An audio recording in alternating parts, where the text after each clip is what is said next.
రియల్గా ఎలా ఉంటుంది? అక్కడ జరిగింది ఏంటి రియల్గా ఉండటానికి? డైరెక్టర్ నువ్వేనా?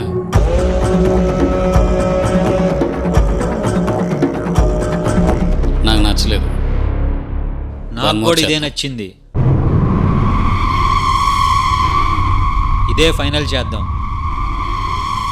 అయినా నువ్వు తీసే షార్ట్ ఫిల్మేగా, ఓ పెద్ద సినిమా తీస్తున్నట్టు ఫీల్ అవుతావేంటి? అంత అవసరం లేదు, ఇది సరిపోద్ది.